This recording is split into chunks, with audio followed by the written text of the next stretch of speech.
আসসালামু আলাইকুম। কথা বলছিলাম doctor Mohammad Abdul Hai, orthopaedic and arthroscopic surgeon, চট্টগ্রামে আছি। ইপিক থেকে কথা বলছিলাম। আজকে আমরা একটা মজার বিষয় নিয়ে কথা বলতে চাচ্ছিলাম। সেটা হচ্ছে আমাদের ছোট সোনামণিদের একটা আঘাত নিয়ে। যে আঘাতটা কিন্তু পেয়ে থাকে সাধারণত একদম আমাদের কাছের মানুষ, দাদি, নানি বা যে তাকে সার্বক্ষণিক টেক কেয়ার করে। পুলড এলবো, আঞ্চলিক ভাষায় অনেক সময় বলে ডোয়া ওঠা, এই টাইপের একটা জিনিস। এটা মনের অজান্তেই এই আঘাতটা হয়। আঘাতটা হয় বেসিক্যালি হচ্ছে কি আমাদের এলবো জয়েন্টে এখানে আমাদের যে রেডিয়াস আছে, রেডিয়াসের প্রক্সিমাল এন্ড উপরের মাথাটা এটা ছুটে যায়। কিভাবে হয়? খুব আদর করে বাচ্চা পড়ে যাচ্ছে, বাচ্চা খেলতে গিয়ে চলে যাচ্ছে, ঠাস করে আমরা হাত ধরে টান দিলাম, তখনই ঘটনাটা ঘটে যায়, তখনই পুলড এলবো হয়।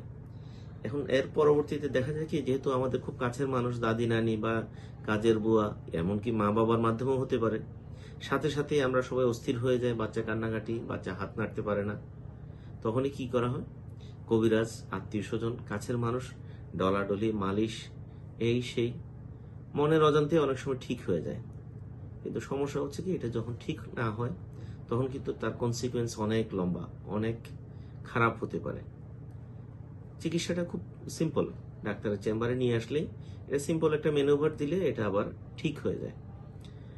এই জন্য আমরা অনেক সময় আবার কি, মনের অজান্তেই ডলাডলি মালিশ করতে গিয়ে হয়তো সেই ম্যানুভারটা হয়ে যায়, ঠিক হয়ে যায়। আমরা খুশি যে ওনার মাধ্যমেই আমার এই চিকিৎসাটা কমপ্লিট হয়ে গেল।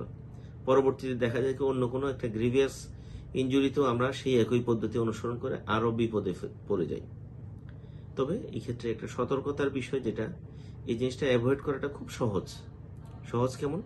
বাচ্চা পড়ে যাচ্ছে, আমি হাত ধরে এভাবে টান না দিয়ে আমরা যদি এখানে ধরি বা বুকে ধরি, তাহলে কিন্তু আর এই পুলড এলবো হওয়ার চান্সটা একেবারেই কমে যায়।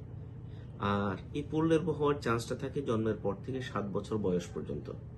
এই সময়টাতে আমাদের রেডিয়াল হেডের চতুর্দিকে যে লিগামেন্টটা, সেটা সুসংগঠিত না থাকার কারণে এবং রেডিয়াল হেডটা ছোট থাকার কারণে বেরিয়ে আসে।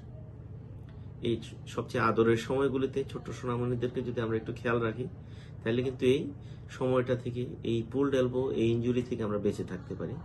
যদিও হয়ে যায়, আতঙ্কিত না হয়ে তাড়াতাড়ি তৎক্ষণাৎ নিকটস্থ অর্থোপেডিক সার্জনের সাথে দেখা করলেই সমাধান হয়ে যায়। আবার সামনে আসছি অন্য কোনো একটা বিষয় নিয়ে। আল্লাহ হাফিজ।